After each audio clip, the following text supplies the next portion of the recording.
네, 오늘도 우리 교회를 찾으시고 또 각자의 처소에서 살아계신 하나님께 예배하시는 우리 모든 성도님들에게 하나님 은혜가 또 역사가 충만하게 임하시기를 주의 이름으로 축복합니다. 오늘 우리 비가 촉촉하게 내리는데 오늘은 비 이야기를 좀 드릴까 싶습니다. 이스라엘의 최북단에 있는 산이 헐몬산입니다. 우리나라의 저 백두산처럼 제일 위쪽에 제일 높은 산이 있는데 거기는 늘 눈이 쌓여 있죠. 그래서 봄에 우기가 돼서 비가 내리면 그 눈이 이렇게 비에 젖어서 녹아내립니다. 녹아내리면 그 물이 흘러서 텔단이라고 해서 단 제일 위쪽에 있어요. 이스라엘 제일 위쪽 지역이 단인데 그 지역에 폭포가 있습니다. 그 폭포에 물이 흘러서 폭포에서 쭉 떨어지죠. 그 폭포에 물이 떨어져서 그게 쭉 내려오면 갈릴리 호수 쪽으로 들어오게 되는 거죠. 갈릴리 호수는 여러분 그 지류가 어디로 내려가죠? 갈릴리 호수에 있는 물이 어디로 내려가죠? 그 물이 요단강이 되는 거죠. 요단강 줄기가 돼서 쭉 이렇게 요단강으로 내려오게 됩니다. 그럼 그 요단강 물이 들어가는 곳은 어디입니까? 사해가 되는 거죠. 그죠? 사해 바다를 이루게 됩니다. 이렇게 쭉 물이 저기 헐몬산에서부터 흘러서 사해 바다까지 쭉 들어가게 되는 것을 우리가 알 수 있죠. 성지순례를 가보시면 성지순례 하기 딱 좋은 때가 3월, 4월입니다. 3월, 4월이 성지순례 하기가 딱 좋은데 왜냐하면 여름 휴가철에 가시면 너무 더워요. 광야 같아서 너무 덥습니다. 풀 한 폭이 구경할 수 없는 그런 뜨거운 날을 맞게 됩니다. 3월, 4월 달에 가면 우리나라 봄같이 새싹도 이렇게 피고 꽃도 이렇게 피는 것을 보게 됩니다. 근데 3월, 4월 달이 되면 그 이스라엘이 우기에 접어듭니다. 우기에 접어드는데 이스라엘이 여러분 2017년도에 100년 만에 맞이하는 가뭄을 이렇게 겪게 되었어요. 그래서 갈릴리 호수의 바닥이 드러날 정도로 물이 메말랐어요. 근데 많은 그 성지순례를 인도하시는 가이드들이 말하기를 이 일은 다 한국 사람들 때문에 이렇게 됐다. 이스라엘의 가뭄이 이렇게 갈릴리 호수가 마를 만큼 이스라엘에 가뭄이 온 것은 한국 사람들 때문이다 라고 이렇게 이야기를 해요. 그러면서 하는 말이 그렇습니다. 3, 4월에 이스라엘을 찾는 성지순례의 60%, 70% 이상이 한국 사람들이에요. 한국 사람들이 성지순례를 떠나기 전에 차에서 앉아서 떠나기 전에 기도를 합니다. 기도를 하는데 우기니까 하나님 여행하는 중에 비를 만나지 않도록 도와주십시오. 날씨가 좋게끔 도와주십시오. 이렇게 기도를 한답니다. 그러니 하나님께서 그 기도를 안 들어주실 수도 없고 들어주자니 비가 안 내리면 우기인데 우기에 비가 내려야지만 6개월 동안 풀이 자라고 이렇게 되는데 이 한국 사람들의 영성이 좀 뛰어난가 봅니다. 기도가 좀 센가 봐요. 그래서 비가 안 와서 100년 만에 이스라엘이 가뭄을 겪고 있습니다. 라고 이렇게 이스라엘 그 성지순례 가이드들이 그렇게 이야기를 한답니다. 2017년도에 정말 극심한 가뭄이 있었어요. 그래서 농수산부 장관이 이스라엘의 농수산부 장관이 이스라엘의 각 회당 예배로 모이는 모든 회당에다가 회람을 돌립니다. 편지를 씁니다. 비가 올 수 있도록 하나님께 기도를 하십시오. 라고 이렇게 다 이렇게 편지를 썼어요. 그래서 12월 28일 날 모든 회당의 랍비들, 목회자들이 통곡의벽, 이스라엘의 통곡의벽에 모여서 기도를 합니다. 비 오라고 너무 가물었으니까 비 오라고 통곡의벽에서 기도를 합니다. 근데 그 해 지나서 1월 1일 날 비가 옵니다. 1월 1일 날 비가 와서 홍수처럼 비가 와서 그 말라 있었던 갈릴리 호수가 다 차게 되는 그런 일이 2017년, 2018년 사이에 이렇게 이스라엘에서 있었습니다. 오늘 제가 비 이야기를 하는 이유는 우리가 읽은 이 본문이 여러분 비와 관계가 있는 선지자 엘리야에 대한 이야기입니다. 그 엘리야가 3년 6개월 동안 이 비가 안 왔어요. 이스라엘 땅에 비가 안 왔어요. 근데 여러분 기억하셔야 될 것은 이스라엘에 비가 오지 않았다라고 하는 것은 그 땅에 지금 하나님의 말씀이 선포되고 있지 않다라고 하는 것을 지금 이 예를 보여주고 있는 거예요. 그걸 그렇게 표현하는 거예요. 3년 6개월 동안 하나님의 백성들에게서 하나님의 말씀이 주어지지 않고 하나님의 백성들이 하나님을 떠나서 살고 있다라고 하는 것을 비가 끊어진 상태, 가뭄이 있는 상태로 그렇게 이야기를 하고 있는 거예요. 그래서 열왕기상 엘리야가 등장하는 그 내용들을 여러분들이 읽어보시면 여호와께서 엘리야에게 말씀하여 가라사대라고 하는 말씀이 많이 등장해요. 그 말씀이 끊어진 상태에서 끊어진 시대에 하나님의 말씀을 들고 말씀을 전할 그 엘리야가 등장한다라는 것을 지금 예를 통해서 보여주고 있는 겁니다. 이 엘리야가 3년 6개월 동안 비가 내리지 않는 그 상황에서 이방 선지자들과 결투를 하죠. 이 결투는 칼 가지고 막 싸우는 그런 결투가 아니라 기도로 누가 비를 내릴 수 있느냐, 정말 살아계신 신이라면 이방 신이든 하나님이든 살아계신 신이라면 비를 내려줄 것이다 라고 해서 이방의 선지자들 850명과 이 엘리야가 비를 내리기 위하여서 이제 결투를 하죠. 먼저 이방 선지자들이 비를 내리려고 그렇게 막 제사를 드리고 예물을 드리고 했는데 안 됐어요. 그런데 이 엘리야가 여러분 비를 내리기 위해서 하나님 앞에 기도하여서 비가 내려지는 것을 우리는 알고 있죠. 그런데 여러분 한번 보십시오. 그 승리를 통하여서 엘리야가 얻은 게 여러분 뭘까요? 그 승리를 통하여서 엘리야가 얻은 게 없어요. 엘리야가 그렇게 승리를 했으면 여러분 하나님이 살아계신다는 것을 다시 사람들에게 막 이렇게 드러내고 했으니 얼마나 기쁘고 막 감격스럽겠습니까? 감격스러워야 할 그 엘리야에게 여러분 생각지도 않았던 영적인 침체가 쑥 찾아 들어와요. 영적으로 훅 다운이 됩니다. 이 사람이. 왜 그렇게 되느냐? 영적 침체를 여러분 우리로 쉽게 이야기하면 실족한다는 거죠. 우리 지금 상황에서 봤을 때 실족한다. 믿음이 흔들린다. 이렇게 이야기할 수가 있습니다. 우리들도 여러분 믿음이 흔들릴 때가 있죠. 실족할 때가 있습니다. 은혜가 없어서 실족하는 게 아니에요, 여러분. 하나님의 은사가 하나님을 경험하지 못하여서 실족하고 믿음이 흔들리는 게 아니에요. 엘리야도 여러분 보십시오. 능력이 있고 기적을 보았고 하나님의 이적을 만끽한 사람이에요. 그럼에도 불구하고 영적인 침체를 겪는 그런 이 모습이 있는 거죠. 그러나 여러분 이런 그리스도인들이 하나님의 은혜를 맛보고 경험한 사람들이 영적인 침체를 겪는다는 거, 믿음이 흔들린다는 거, 실족한다는 거, 이게 여러분 사실 어울리지는 않습니다. 그리스도인들에게, 하나님의 백성들에게 이게 어울리는 모습은 아니에요. 하나님을 믿는다고 하면서도 실족하여서 믿음이 흔들려서 영적인 침체를 겪고 있는 그 모습이 아름다운 모습은 전혀 아니고요. 어울리는 모습도 아니라는 것을 먼저 우리가 기억을 해야 됩니다. 이 엘리야가 여러분 가장 위대한 선지자 중에 한 명 아니었습니까? 예수님께서 공생애를 살아가시며 이적을 베푸실 때에 사람들이 물었어요. 당신 엘리야 아닙니까? 라고 이렇게 이야기할 정도로 엘리야가 예수님의 이적을 볼 때마다 엘리야 아닙니까? 라고 이렇게 사람들이 물어볼 정도로 엘리야가 그 당대의 사람들에게 높이 추앙을 받고 있었던 그런 선지자였습니다. 또한 여러분 예수님께서 세 제자와 함께 변화산에 올라갔을 때에 그 변화산에 환상을 볼 때 누가 나타났습니까? 모세와 엘리야가 나타났어요. 그만큼 엘리야가 이스라엘 백성들의 이 생각 중에는 머릿속에는 아주 뛰어난 그런 훌륭한 선지자로 자리 잡고 있었던 그런 사람이었어요. 그럼에도 불구하고 오늘 본문을 보시면 믿음이 흔들려요. 영적인 침체를 겪습니다. 실족하고 있는 그런 모습이 이렇게 있어요. 이런 모습을 볼 때 야, 엘리야도 이런 모습이 있는데 하물며 우리야 당연히 영적으로 좀 침체를 겪을 수도 있고 믿음이 흔들릴 수도 있고 실족할 수도 있겠다라는 그런 생각을 해보죠. 그러나 다시 한번 말씀드리지만 어울리지는 않습니다. 이걸 기억하십시오, 여러분. 어울리지는 않는다는 거 기억하시기 바랍니다. 엘리야가 성경에서 참 열왕기상 17장부터 19장, 20장까지 엘리야가 여러분 뛰어나게 이렇게 하나님의 사역을 해요. 그런데 엘리야에 대한 소개가 별로 없어요. 성경에 보시면 엘리야를 열왕기상 17장 1절에서 이렇게 이야기를 합니다. 길앗에 사는 디셉 땅, 길앗 디셉 땅에 사는 사람이라고 이렇게 이야기를 해요. 그냥 거의 짧아요.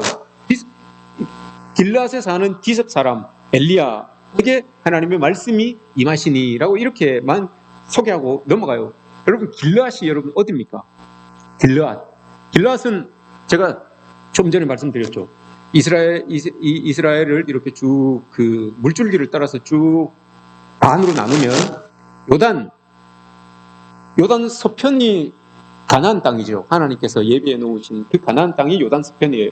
요단 동편을 트랜스 요르단이라고 해서 그쪽 지역에 길르앗이 있어요. 그 길르앗이라고 하는 그 동네에 디셉이라고 하는 작은 마을이 있었던 거죠. 그 동네 출신이에요. 그러니 쉽게 이야기하면 우리 친구들이 쉽게 이해할 수 있도록 목사님이 말씀을 하자면 듣보잡이야. 엘리야는 듣보잡이야. 우리 어르신들이 알아들으실지 모르겠습니다. 듣보잡이야. 엘리야는 듣보잡이야. 듣보잡인데 그 사람을 하나님께서 들어 사용을 하신 거예요.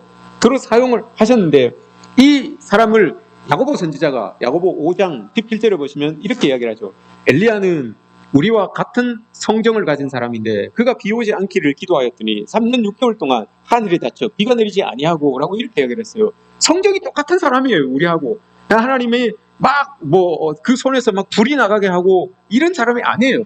우리랑 똑같은 성정을 가지고 있었던 사람이에요. 그러니 감정 따라서 말할 때도 있고 그렇게 행할 때도 많았던 그런 사람이었던 거죠. 그런 사람이 하나님께 붙들려서 사용을 받으니 엄청난 일을 감당하게 된다는 거, 이걸 보여주고 있는 겁니다. 그랬던 이 사람이었어요. 이 사람이 믿음이 흔들린 거죠. 그렇게 하나님께서 귀하게 사용하였던 이 사람인데 믿음이 흔들렸어요. 그리스도인들에게 있어서, 하나님을 믿는 사람들에게 있어서 믿음이 흔들린다는 것은 여러분 이건 심각한 거예요. 마치 인생의 광야에 들어서는 것 같은 그런 이 느낌을 가지게 되는 거죠. 엘리야가 이방 선지자들과 함께 영적인 전투를 벌였는데 열왕기상 18장 우리 읽지는 않았지만 33절 이하에 보시면 제단에 여러분 나무를 쌓고 그 위에 번제물을 올려놓고 그걸 태우는 거예요. 그걸 태우고 드려질 때 비가 내린다라고 이렇게 생각을 하고 있었어요. 근데 이방 선지자들은 그걸 못했어요. 근데 엘리야가 얼마나 자신이 있었는가 하면, 하나님에 대한 확신과 믿음과 자신이 있었는가 하면 그렇게 불을 지펴야 되는 그 나무 위에 제단을 올려놓고 그 주변으로 또랑을 파요. 또랑을 파고 물통으로 12번을 물을 채웁니다. 도랑이 찰랑찰랑할 만큼 물을 채워요. 불을 지펴야 되는 곳에 물을 채웁니다. 그럼 여러분 불이 붙겠습니까? 그렇게 해놓고 하나님께 기도를 합니다. 하나님이 살아계신 하나님이라면 불을 내셔서 이 제 번제를 태워주십시오라고 합니다. 그랬더니 여러분 정말 하늘에서 불이 내려서 그 적셔져 있던 또랑을 싹 훑어버립니다. 그리고 번제물을 싹 태워서 하나님이 흠량하십니다. 그리고 난 다음에 비가 내려지는 것을 보게 되죠. 여기에서 여러분 우리가 생각해야 되는 것은 그거죠. 하나님께서 하나님의 역사를, 우리의 기도가 응답되기 전에 먼저 불이 내려야 된다는 거, 하나님의 성령이 여러분 우리에게 확 임해야 된다는 거, 그리고 난 다음에 하나님의 일이 이루어진다는 거, 여러분 이걸 기억하십시오. 엘리야는 이걸 알고 있었던 사람이에요. 하나님의 불이 먼저 내리고 그 다음에 하나님 우리의 기도 소리가 응답되는 그 과정을 엘리야는 알고 있었죠. 마치 오순절 마가다락방에 성령이 불처럼 확 임하고 난 다음에 그들의 입술이 열려서 하나님을 증거하는, 하나님의 복음이 증거되는 그런 일이 있었던 것처럼 이런 일들이 먼저 있어져야 된다는 거죠. 그럼 여러분 완벽한 거예요. 이제 끝난 거예요. 이렇게 되면 어떻게 되나, 모든 이스라엘의 시선이 엘리야에게 지금 집중되고 있는 거예요. 이 엘리야가 여러분 어떻습니까? 이 왕에게 그렇게 이야기를 하죠. 아합 왕에게 이렇게 이야기를 합니다. 이제 비가 올 테니까 푹푹 빠지기 전에 마차를 타고 갈 텐데 마차가 빠질 만큼 비가 올 겁니다. 그러니 빨리 마차를 몰고 가십시오. 비 오면 나가기 힘드니까 가십시오라고 해요. 그 말을 듣고 아합이 말을 타고 갑니다. 마차를 타고 막 가요. 비가 막 옵니다. 이 바퀴, 수레바퀴가 막 빠질 정도죠. 막 빨리 가라고 그렇게 이야기를 해요. 정말 비가 내려요. 비가 내렸는데 엘리야가 여러분 마차보다도 더 빨리 뛰어요. 17장, 18장을 보면 마차보다도 더 빨리 뛰면서 아합에게, 마차 타고 가는 아합에게 앞에서 막 이야기를 하죠. 빨리빨리 지나가라 라고 이렇게 이야기를 해요. 그만큼 여러분 엘리야가 모든 관심이 지금 엘리야에게 다 집중되어 있는 상황이에요. 그 하늘에서 불이 내려서 비가 내리게 되니, 그 가뭄이 이제 끝나게 되니, 엘리야의 기도로 인하여서 비가 내리게 되니 모든 가뭄이 끝났다라고 생각하고 모든 사람들의 관심이 엘리야에게 집중되고 있는 그런 상황이에요. 엘리야는 생각하기를 이제 끝났다. 이제 하나님 살아계신 게 만 백성에게 보여졌으니 이제 끝났다. 모든 이스라엘이 회개하고 우상을 버리고 하나님께로 돌아오겠다. 이게 여러분 엘리야의 그 제단 앞에서 기도했던 목적이었어요. 딴 게 없었어요, 여러분. 자기가 높아지겠다. 자기를 통하여서 뭐 하나님을 드러내 보이겠다. 여러분, 그건 아니었어요. 그게 아니라 자기는 이 일을 통하여서 불이 내리고 비가 오게 되면 모든 백성들이 하나님이 살아계신 것과 하나님 앞에 회개하고 하나님께 돌아오고 모든 자들이 다 하나님 앞으로 돌아올 것이다라고 하는 그 기대가 있었던 거예요. 그 기대를 가지고 하나님 앞에 기도했더니 정말 비가 내린 거예요. 그럼 여러분 끝난 거예요. 그럼 끝이죠. 엘리야가 자, 됐다. 이제 하나님이 보여주셨으니, 살아계신다는 것을 보여주셨으니 모든 사람들이 이제 하나님께로 돌아와 회개하고 하나님의 백성으로서의 삶을 살겠구나, 이렇게 생각을 했던 거예요. 그런데 뜻하지 않게 이세벨이 여러분 사신을 보내서 너 죽이겠다라고 이렇게 이야기를 하는 거예요. 모든 상황이 이걸로 끝나야 되는데, 이 상황으로 끝나야 되는데 이세벨이 뜬금없이 사람을 보내서 너 죽이겠다라고 이렇게 이야기를 하는 거예요. 그 말 한마디에 엘리야가 영적으로 툭 다운이 됩니다. 침체를 겪게 됩니다. 이후에 엘리야가 이세벨을 피해서 부엘세바까지 도망을 갑니다. 우리 지도를 한번 보여주실래요? 부엘세바, 이스라엘의 제일 밑에 있는 땅이에요. 단 저기 위에 있죠, 그죠? 단 저 위에 헐몬산이 있어요. 그리고 파란 부분이 물이에요, 바다예요. 거기에서 흘러내려서 두 번째 있는 저기가 갈릴리 바다고, 제일 밑에 있는 저기가 예루살렘이라고 쓰여 있는 저기가 사해예요. 그리고 갈멜산에서 일이 일어났어요. 불이 내려져서 제단을 다 태웠어요. 그리고 나서 예루살렘을 지나서 부엘세바까지 이 도망을 온 거예요. 부엘세바까지. 근데 지워주십시오. 엘리야가 그럴 이유가 없어요. 왜 그럴 이유가 없는가 하면 그때 당시만 해도 북이스라엘, 남유다로 이렇게 나눠져 있었단 말입니다, 나라가. 그러니까 지금 아합은 북이스라엘이에요. 이세벨은 북이스라엘에 있는 사람이기 때문에 자기가 살기 위해서 도망을 쳤으면 예루살렘 위에까지만 오면 돼요. 거기가 북이스라엘이 다스리는 경계거든요. 그 지역을 넘으면 남유다이기 때문에 자기들이 따라오지 못해요. 남유다까지만 오면 되는데 남유다도 지나서 저 부엘세바까지 들어간 거예요. 부엘세바까지 들어가서 원래 이스라엘을 이야기할 때 단부터 부엘세바까지라고 이렇게 이야기를 합니다. 그 말은 사람들이 살 수 있는 곳, 이런 뜻이에요. 단에서 부엘세바라고 하는 것은 여기에는 사람들이 가서 거처할 수 있는, 살 수 있는 곳이라고 하는 거예요. 여기를 벗어나면 사람들이 살지 못하는 광야예요. 사막이에요. 부엘세바 밑에 들어갑니다. 그게 광야예요. 사막으로 들어간 거예요, 이 엘리야는. 엘리야가 여러분 왜 사막으로 들어갔을까요?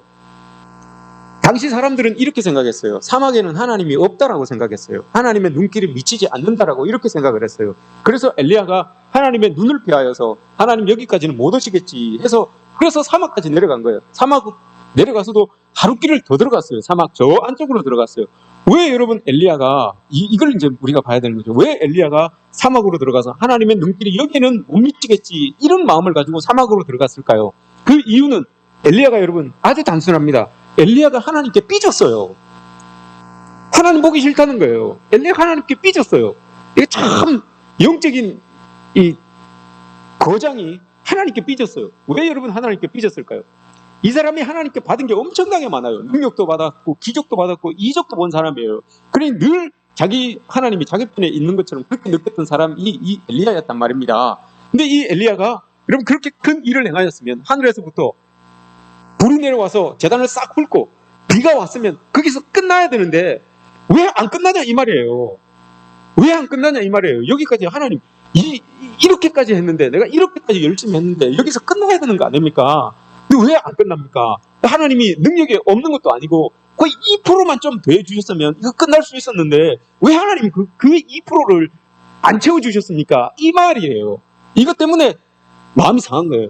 삐진 거예요. 자기가 열심히 그렇게 했음에도 불구하고 그렇게 최선을 다했음에도 불구하고 자기가 기대했던 만큼의 성과가 기대했던 만큼의 결과가 안 나타난 거예요. 자기는 모든 사람들이 하나님께로 돌아오고 이스라엘이 회개하고 하나님의 종교가 다시 부흥할 줄 알았어요. 그 일을 통하여서. 그런데 안 그랬어요. 뜬금없이 이세벨이 나타나서 너 죽인다라고 이렇게 달려오니 이 하나님께 삐진 거예요. 하나님이 능력 없는 분도 아닌데 꼭 2%만 좀 이렇게 좀 도와주셨으면 그렇게 될 텐데 이거 왜 이렇게 해주십니까? 왜 이렇게밖에 안 해주셨습니까? 라고 이렇게. 그래서 여러분 엘리야가 광야로 들어갔던 겁니다. 이제 하나님, 저는 이제 하나님 보기도 싫고 하나님 같이 하나님하고 일하기도 싫고 그러니 저 찾지 마세요. 그리고 하나님의 눈길이 닿지 않는다라고 생각했던 그 광야로 꾸역꾸역 들어간 겁니다. 근데 여러분 한번 생각해 보십시오. 지금 가뭄이 3년 6개월이 지금 일어나고 있었어요. 그 3년 6개월 동안 먹을 것이 없어서 정말 논바닥이 거북이 등짝처럼 쩍쩍 갈라지는 그때에 엘리야가 죽기를 각오했으면 하나님께서 안 살렸어요. 근데 그 전에 17장에서 여러분 하나님께서 까마귀를 통하여서 그리스 시내가에서 이 엘리야를 먹여서 살리잖아요. 까마귀를 통해서 떡을 물고 와서 먹여서 살리잖아요. 그리고 사르밧 과부를 통해서, 사르밧 과부도 여러분 먹을 것이 너무 없으니까 그 밀가루 통을 박박 긁어가지고 떡 한 조각 굽고 이거 먹고 아들하고 같이 죽으려고 생각했어요. 같이 죽으려고 생각하고 있는데 엘리야에게 그걸 떡을 나눠서 먹여서 살리잖아요. 그렇게 해서 엘리야를 살리셨으면 엘리야가 잘 알아야죠. 하나님께서 나를 이렇게 살려가시는 이유가 뭔가가 있구나. 하나님의 말씀이 기근으로 인하여 말씀이 주어지지 않는 그때에 여호와의 말씀이 나에게 임하는 이유가 뭔지를 알아야죠. 하나님의 말씀이 나에게 왜 자꾸 하나님의 말씀이 나에게 자꾸 임하는 것일까? 이걸 깨달아야죠. 깨달았으면 여러분 그걸 깨닫고 제단에 올라가서 비까지 내리는 그런 은혜를 경험했으면 그 이후에도 하나님의 계획이 뭔가 있다는 것을 이 엘리야는 기억을 해야 되는 거예요. 근데 한번 생각해 보십시오. 엘리야도 나름대로 열심히 했던 거죠. 내가 하나님이 까마귀를 통해서도 나를 살리시고 사르밧 과부를 통해서도 나를 살리시고 이런 상황 속에서도 나를 살리셔서 내가 열심히 최선을 다해서 여기까지 이런 일들을 다 감당하고 왔는데 하나님 그럼 결론적으로 이 일 제일 크다고 생각됐던 이 일이 정말 결과물을 탁 만들어내서 하나님께도 영광이고 모든 이스라엘 백성들이 하나님께로 돌아오면 얼마나 좋습니까? 이 마음인 거예요. 이 안타까운 마음이 있었던 거예요. 그래서 하나님께 삐졌던 거예요. 안 도와줘서, 끝까지 안 도와줘서 2% 부족하게 도와줘서 하나님께 삐졌던 거죠. 그래서 광야로 하나님 눈길이 닿지 않는다고 생각했던 그 광야로 꾸역꾸역 들어가게 된 것입니다. 근데 여러분 그게 아니에요. 여러분 죽으려고 생각하는 사람들이 제일 절박하게 살려고 하는 마음이 있어요. 죽으려고 생각하는 사람들이 왜 가장 절박한 마음이 있는데 희망의 끈이 딱 끊어지니까 그럼 죽음을 선택하는 거예요. 절박한 마음으로 살고 싶어요.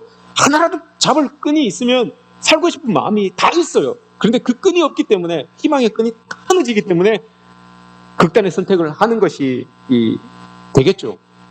이 지금 어떤 성경학자는 엘리야가 지금 우울증에 빠졌다라고 이렇게 이야기를 해요. 여러분 우울증의 증상이 뭡니까?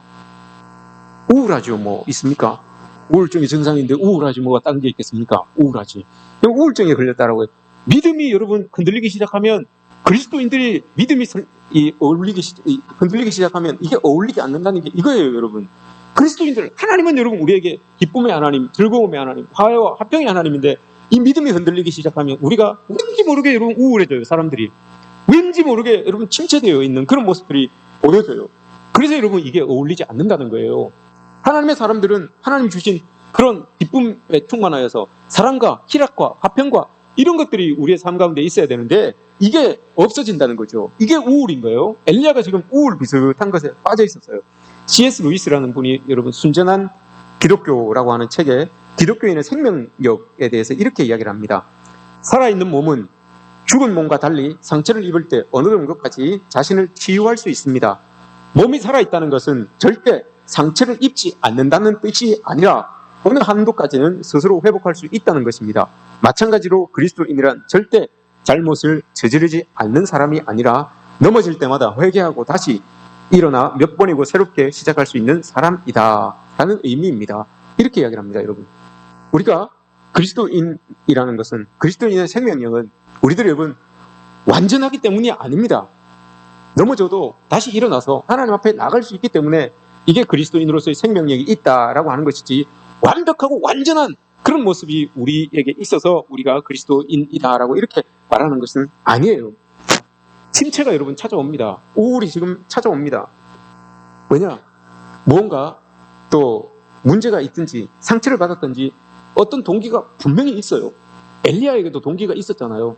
아니 하나님 여기서 다 끝냈으면 깔끔하게 끝나는데 왜 안 도와주셔서 요거 조금만 더 도와주시면 됐는데 이렇게 생각하고 있었는데 그 생각이 안 됐어요. 자기 생각만큼 안 이루어졌어요.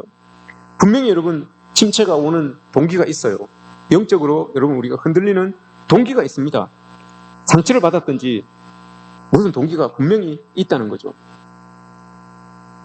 이런 상황 속에서 이 엘리야가 하나님이 능력 많으신 분임에도 불구하고 자기를 돌봐주지 않았어요. 자기를 탁 도와주지 않았어요. 그래서 떠나가는 거예요. 광야를 찾아서 뚜벅뚜벅 떠나가는 겁니다. 대부분 여러분 우리 그리스도인들이 신앙이 믿음이 주춤주춤할 때가 언제입니까 여러분? 힘들고 어려울 때는 여러분 하나님께 더 바짝 매달리는 게 우리 그리스도인들이에요.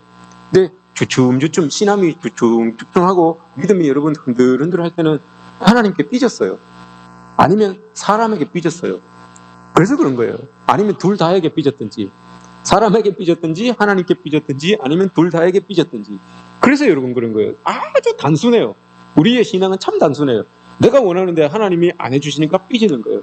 나는 사람들에게 이렇게 하는데 사람들이 나에게 이렇게 안 해주니까 그게 삐지는 거예요. 그래서 여러분 하나님이 안 보이는 거 괜히 교회 가면 하나님 만날 것 같으니까 교회 안 나오는 거예요. 그냥 교회 나오면 하나님이 뭐라고 하거든요. 괜히 교회 나오면 하나님 만날 수 있을 것 같으니까 괜히 주일날 일하러 가고 그런 거예요. 그래서 하나님 삐져서 꼭 엘리야처럼 더 광야로 들어가면 하나님이 없는 것처럼 그렇게 생각하고는 일하러 가시고 뭐 이렇게 하시는 거죠. 근데 여러분 한번 생각해 보십시오. 까마귀를 통해서도 그 살리시는 분이신데 그 사르밧 과부의 그 밀가루 컵 그거 가지고도 살리시는 분인데 어딘들 들어가시면 여러분 하나님이 안 찾아가시겠습니까? 왜 그걸 생각을 못 하십니까? 그래서 정말 이 엘리야가 들어가서 갔어요. 광야로 들어가서 자기는 죽을 마음을 가지고 갔지요. 그러나 여러분 죽을 마음 사실 죽을 마음이 아니에요.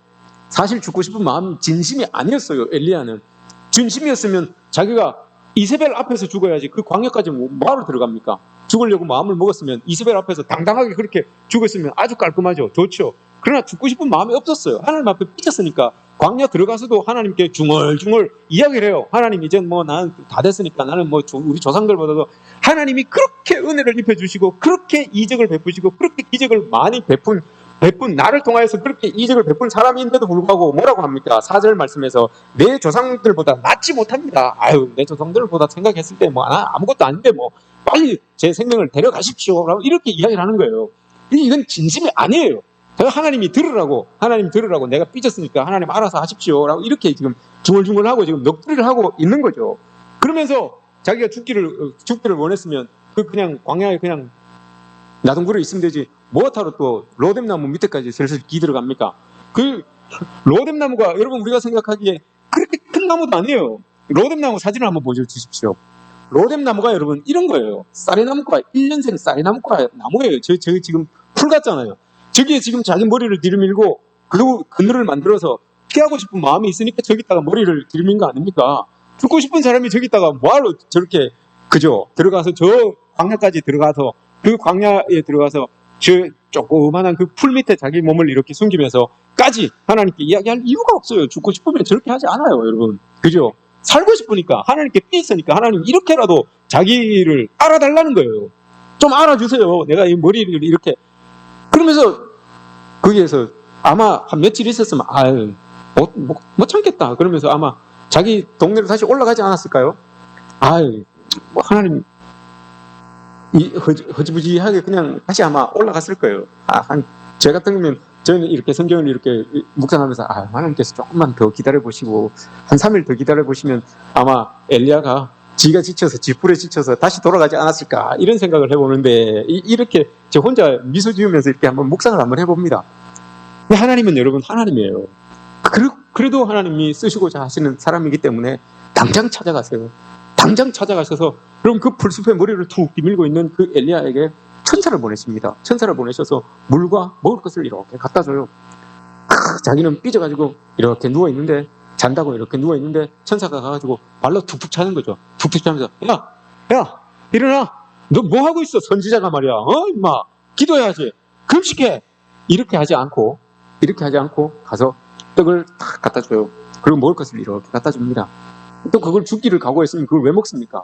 근데 먹어요. 그걸 먹고 그걸 딱 먹고는 어떻게 됩니까 여러분? 그 전에는 먹고 누워서 잤다라고 이렇게 이야기를 했어요. 근데 오늘 본문을 보시면 여러분 먹고 누워 있어요. 안 자요. 이게 무슨 말일까요 여러분? 흥칫뽕이에요.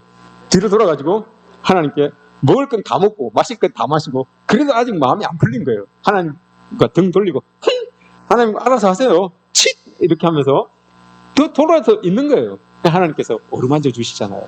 하나님께서 이렇게 어루만져 주셔서 그래 일어나라. 그래 다독다독 이렇게 해주시는 거예요. 그럼 지금 하나님께서 원하시는 것은 엘리야를 통한 큰 사역이 아니에요. 엘리야가 지금 위로받고 일어나는 거, 이걸 지금 하나님께서 원하고 있는 거예요. 여러분 많이 지치셨죠? 6개월 동안 7달 동안 열심히 잘 뛰어오셨습니다. 이 험악한 이 어려운 상황 속에서 참 열심히 뛰어오셨는데 여러분 그래도 지쳐요. 사람들이 이렇게 보시면 영적으로나 삶의 자리에서 지치는 걸 봅니다.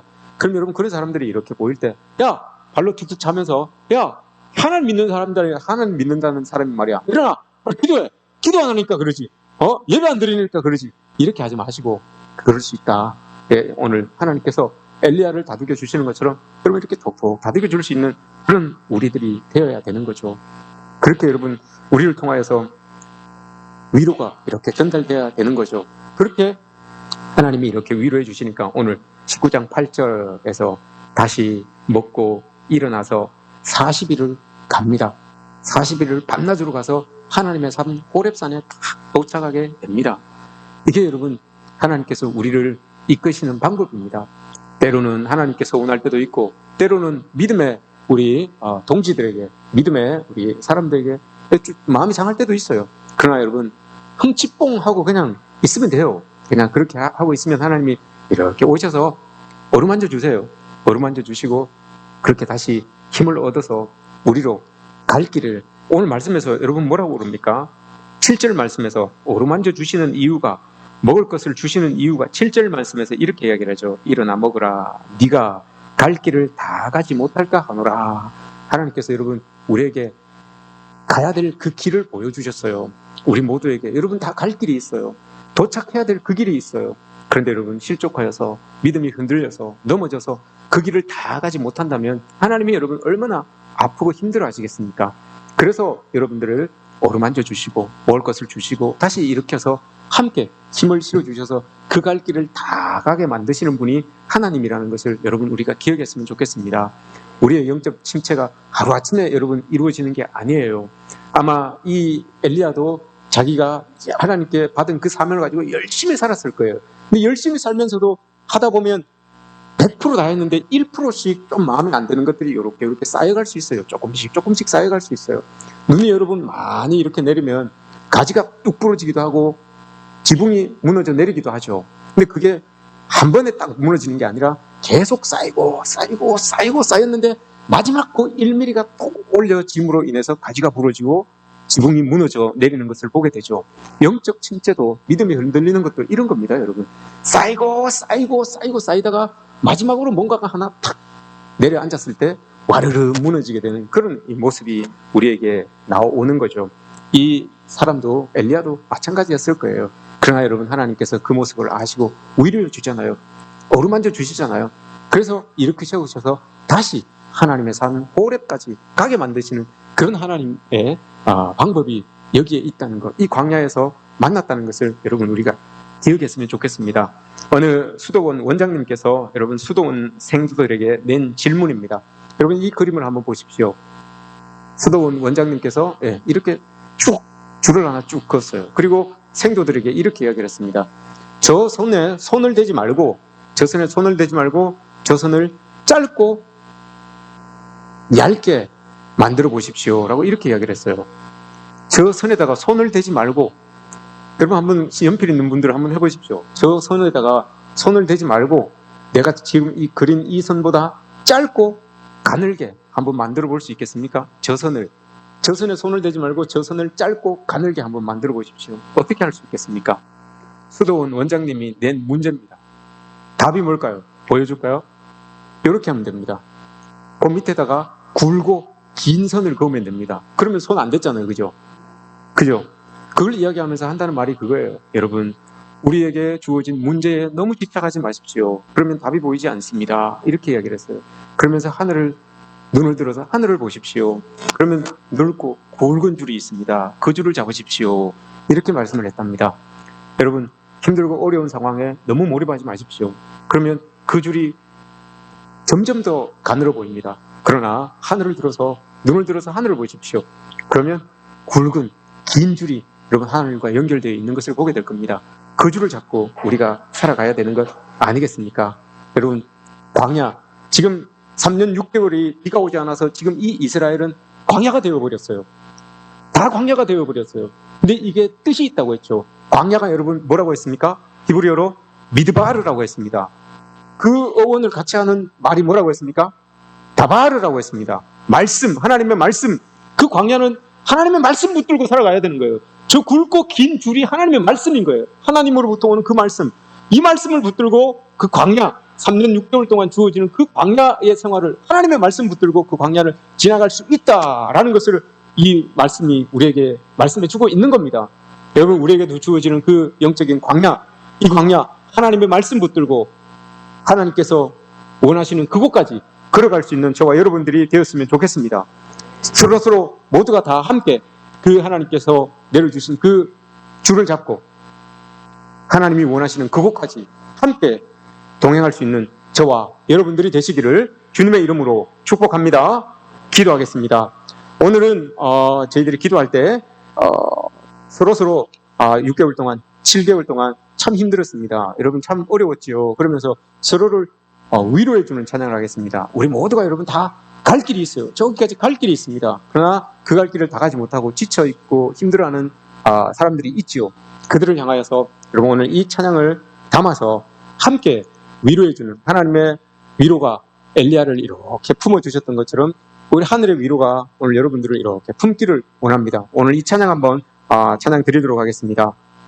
당신은 하나님의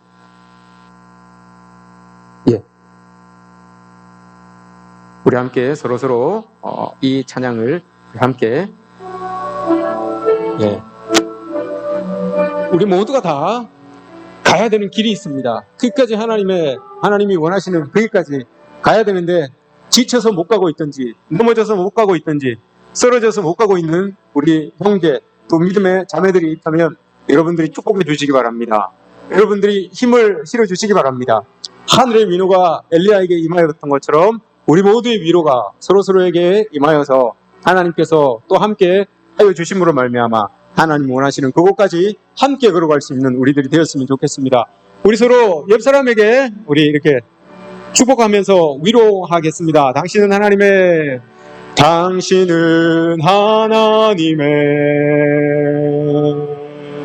언약 안에 있는 축복의 통로. 힘내십시오 여러분. 하나님이 함께 하십니다. 당신을 통하여서 열방이 주께 돌아오게 되리. 다시 한번 할까요? 당신은 하나님의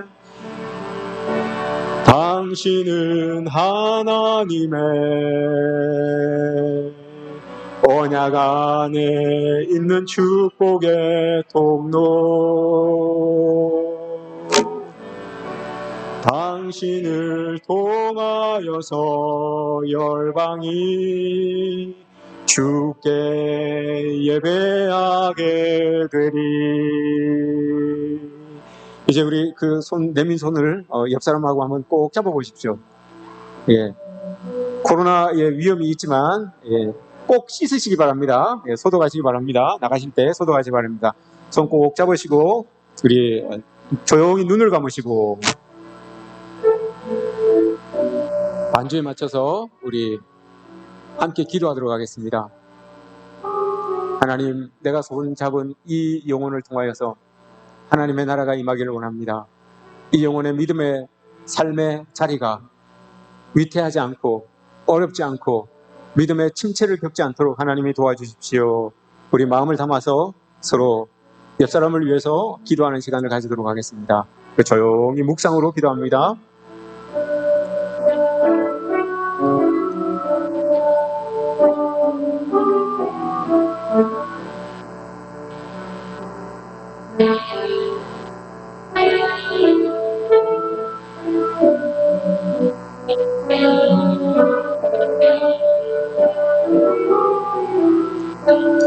주님 감사합니다. 하나님의 백성들이 주의 이름으로 모여 예배하며 하나님께 영광을 돌립니다. 이 영혼들 하나님께서 귀히 쓰시는 하나님의 백성들입니다. 우리 모두에게 갈 길을 허락하셨사오니 그 갈 길 끝까지 걸어갈 수 있도록 도와주십시오. 믿음의 침체를 겪고 영적인 침체를 겪을 때에 하나님 우리를 찾아와 주셔서 엘리야를 어루만져 주셨던 것처럼 우리 모두를 어루만져 주시고 다시 새 힘을 얻어서 40냐 40주를 걸어 여호와의 산 호렙에 도착할 수 있는 그런 은혜를 우리 모두에게 허락하여 주시옵소서. 믿음의 동력자들과 함께 끝까지 주의 길을 걸어가는 우리 모두가 되게 하여 주시옵소서.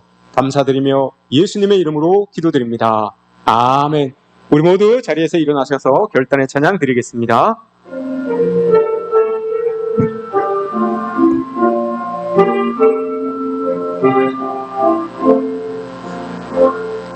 이 말씀 따라 사는 동안 지치지 않게 하시고 이 말씀 따라 사는 동안 주님 나라 이루소서.